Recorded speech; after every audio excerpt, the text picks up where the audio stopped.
انہوں نے بچپن میں میری پرورش کی، ربا یعنی. اب یہاں میں کئی دفعہ کہتا ہوں صغیرہ کا لفظ نہ بھی ہوتا تو بھی بات فیکٹ ہے اپنی جگہ پہ. ربا یعنی کہ میری انہوں نے پرورش کی، اس میں کوئی، لیکن ساتھ صغیرہ کا جو لفظ لایا گیا ہے وہاں ربوبیت کی بات سمجھانے کے لیے. اللہ کے معاملے میں ہم بھی اسی طرح صغیرہ ہیں، بچے ہیں، ہمیں نہیں پتا ہماری کیا ضرورت ہے. بچہ جو چیز ہے منہ میں ڈالنے کی کوشش کرتا ہے، وہ سمجھتا ہے یہ میری ضرورت ہے، ماں بھاگ کے اس کے ہاتھ سے چھین لیتی ہے، ماں چھینتی ہے، بچہ روتا ہے، ماں سمجھتی ہے کہ یہ اس کی ضرورت نہیں. اب میری بات سمجھ رہے؟ ماں کو پتا ہوتا ہے اب اس کے کھانے کا ٹائم ہے، ابھی اس کو بھوک نہیں لگی، ماں پہلے سے تیاری شروع کر دیتی ہے، آپ کو بندوبست کرنا شروع کر دیتی ہے. اللہ پاک بھی ہمارے لیے اسی طرح کے بندوبست کرتے ہیں. حتیٰ کہ ماں کا جو بندوبست کیا یہ بھی اللہ تعالیٰ کی ہمارے ساتھ وہ کیا ہے، ربوبیت ہے. ماں کا بچہ پیدا ہوتا ہے تو ماں کا دودھ تیار ہوتا ہے، یہ اللہ پاک کا نظام ہے. یہ رب ہے، رب وہ ہے جو تمہاری ضرورتیں تم سے پہلے سمجھتا ہے، تمہاری ضرورتیں پوری کرتا ہے. جن کو تم اپنی نادانی کی وجہ سے اپنی ضرورتیں سمجھتے ہو ان سے تمہیں بچاتا ہے. یہ ہے رب یعنی، اور یہ ہے رب. ان الذین قالوا ربنا اللہ، اللہ ہمارا رب ہے. جو کچھ لینا ہے اللہ سے لینا ہے، جو کچھ دینا ہے اسی نے دینا ہے، جو وہ دے رہا ہے ہمارے حق میں وہی بہتر ہے. اور اسی کا نام ہے ثم استقاموا، پھر اس پر یقین سے ڈر جائے. جب یہ کام کر لے گا اس کے بعد فرمایا فلا خوف علیہم ولا هم يحزنون. جب معلوم ہے کہ جو اللہ پاک نے نہیں دیا میرے لیے بہتر، جو دیا اس پہ شکر، تو پھر اس پر کیا ہے، اس کی پوری زندگی، اس کا ماضی، اس کا حال اور اس کا مستقبل، نہ آگے مستقبل کا کوئی خوف، نہ ماضی کی محرومی کا کوئی غم. مجھے اللہ نے کیا دی، مجھے تو وہ، نہ آگے کا کہ آگے کیا ہوگا. یہ استقامت جو ہے یہ انسان کے اندر ایک نیا جہان پیدا کرتی ہے، ایک نیا جہان پیدا کرتی ہے. اللہ تعالیٰ کے ساتھ وابستگی جو ہے، اور اللہ کے ساتھ وابستگی کا سب سے بڑا ذریعہ ہماری نماز ہے. جب ہم سجدے میں جاتے ہیں، جب اپنے آپ کو زیرو کی شکل میں لاتے ہیں اللہ کے آگے، اور جب ہم اللہ کی زمین کے ساتھ اپنا ماتھے کا وہ سوچ لگا دیتے ہیں، کنیکٹ ہو جاتے ہیں، تو وہ مقام ہوتا ہے جہاں اللہ پاک فرماتے ہیں کہ واسجد واقترب. جب میں نے اپنی ہستی مٹا دی، صفر کر دی، اور وہاں پہنچ کے کہ اس کے نیچے اب اور کوئی جگہ نہیں ہے، اور میں وہاں سے ایک صدا بلند کرتا ہوں، سبحان ربی الاعلی، سب سے بلند، اپنے آپ کو پستی میں رکھ کے اپنی بلندی ختم کر کے میں اس اللہ کو جب پکارتا ہوں تو وہ ہے قربت کا لمحہ. لیکن کاش ہم اس کا ادراک اس وقت اگر ہماری آنکھ میں تری آ جائے، چشمے تر ہو جائے، تو دنیا کی ساری نعمتیں اس کے آگے رہ جائیں. یہ ہے ثم استقاموا. آگے فرمایا فلا خوف علیہم ولا هم يحزنون. یہ مستقبل جو ہے یہ صرف دنیا کا مستقبل نہیں ہے، یہ قیامت کو بھی ہنستے کھیلتے جائیں گے.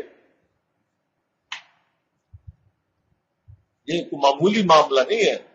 لا خوف ولا علیہم ولا هم يحزنون، اس پر اگر بات میں کرنا چاہوں تو 2 گھنٹے اور لگیں. یہ کوئی معمولی وہ سٹیپس نہیں ہے، مرلے نہیں ہے معمولی. جان دینا،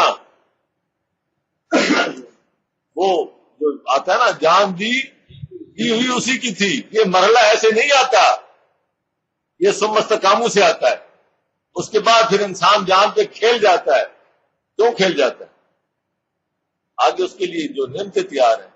آپ کو ایک ولیمے کی یہاں دنیا میں کوئی آپ کو کارڈ ملے نا، اور کسی اچھے گھر سے آئے تو آپ کا انتظار شروع ہو جاتا ہے کہ کب ٹائم آتا ہے، کب وقت آتا ہے، اور اس دن آپ بھوکا پیاسا بھی رہنا پسند کر لیں گے کہ شام کو اچھا کھانا ملے گا۔ تو جو اللہ نے تمہارے لیے مہمانی تیار کر رکھی ہے، اس کی آپ ہمارے اندر چاہتے اتنی ولیمے جتنی بھی نہیں ہے، اتنا بھی یقین نہیں ہے اللہ پاک پہ جتنی ہے کہ ہم یہاں کے کسی ایک رئیس آدمی سے ہم توقع رکھتے ہیں۔ نو ظلم من غفور رحیم ایک اور جگہ پہ ہے، اللہ تعالیٰ کی طرف سے وہاں مہمانی تیار ہے۔ تو یہ ثم استقاموا، یہ اس کے آگے تقاضے ہیں، انسان کے اندر خود بخود پیدا ہو جاتے ہیں۔ آگے اولئک اصحاب الجنہ، وہ بات آ گئی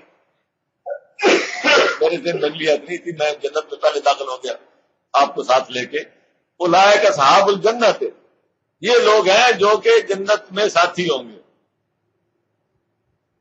اور اصحاب الجنہ جنت کے حقدار، خالدین فیہا، پھر وہاں یہ نہیں ہے کہ ایک ٹائم کا کھانا دے کے چلو جی واپس، خالدین فیہا، رہو موج کرو، جزاء بما کانوا یعملون، یہ بدلہ ہے اس بات کا کہ جو وہ عمل کرتے تھے۔ اب عمل کیا ہے؟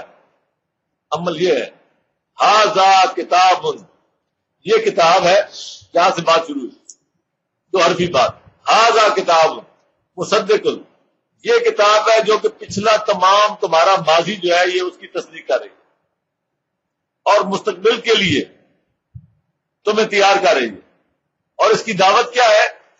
ان الذین قالوا ربنا اللہ، دعوت اس کی ہے ثم استقاموا، پھر اس کے ساتھ جڑ جائیں، ڈر جائیں، آگے جنت تک کے سارے معاملے سے۔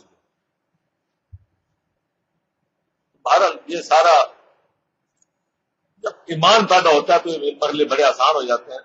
ایمان کے بغیر دیکھیں یہ مسلمان ابھی ہم دنیا کی نظروں میں اپنی نظروں میں بھی گیا گزرے مسلمان اب بھی، لیکن اللہ سے جتنا تھوڑا بہت بھی تعلق ہے نا، آپ دیکھیں آج بھی جب بات آتی ہے تو انسان مسلمان جو ہے اب بھی، اگر آپ اپنی صرف وہ چنگاری کی گرمائش کو صرف نہیں کریں، کاش ہمارے پاس تھرمامیٹر ہوتا، کاش کوئی پیمانہ ہوتا جو ہماری وہ کہتے ہیں دبی راک کی، وہ دبی رات اندھیر ہے، مجھے اس کا ہاں مجھے اندھیر ہے، ہاں مسلمان نہیں راک کا، اس راکھ میں بھی جو چنگاری ہے نا اب بھی، اس چنگاری کی تپش سے پوری دنیا آج بھی ڈرے گی، آپ اندازہ لگائیں۔ تو ساری دنیا متفق ہے، اوپر سے نام لے رہے ہیں دہشت گردی کے خلاف، اندر ان کو تکلیف جو آشکار ہے نظر آ رہی۔ جہاں پہ کھیلنے والے جب تک موجود ہیں کوشش ان کی یہ ہے کہ ان کو ڈائیورٹ کر دیا جائے، کسی کو تر بتر کر دیا جائے، ان کو اور طرف لگا دیا جائے، آپس میں لڑا دیا جائے، یہ کوشش تو یہ ہے۔ لیکن اس کے باوجود اس جو چنگاری ہے، اس کی تپش آج بھی اتنی ہے کہ پوری دنیا محسوس کی جا رہی ہے۔ اور اگر یہ شعلہ جوالا بن جائے، اور یہ صرف قرآن بناتا ہے، دنیا میں کسی کے پاس یہ ایٹم بم نہیں ہے، میں آپ کو بار بار عرض کرتا ہوں، قرآن خود کہتا ہے کہ مجھے لے کے ایک دفعہ نکلو تو صحیح، وجاہدہم بہی جہادا کبیرا، ان کے ساتھ جہاد کرو، ذرا جہاد کبیر اس کے ساتھ کرو تو صحیح، لے کے تو نکلو۔ ہم نے خود ہی اپنی وہ گدھے کے گلے میں وہ لال ڈال تو اس کو قدر ہی نہیں ہے، اس کو یہ ہمیں لال ملا ہوا ہے، ہم گدھے بنے ہوئے، ہمیں اس کی قدر و قیمت کا اندازہ ہی نہیں ہے۔ قرآن کا اپنا دعویٰ ہے، آپ اس کو آزماؤ، اپنے آپ کو بعد میں آزمانا، یہ تمہیں کندن بنا دے گا، پھر تم آزمانا اپنے آپ۔ ابھی اس کو تو لے کے نکلو، اس چلو آزمانے کے لیے اس کو لے کے نکلو، کرو تو صحیح۔ لیکن جب آپس میں ہی پھر کے فرقہ بازی، ایک دوسرے کافر، لیٹرینیں بھری ہیں، فلاں کافر فلاں کافر فلاں کافر، یہ تو ہوگا۔ قرآن سے دور ہوں گے تو یہ ہوگا۔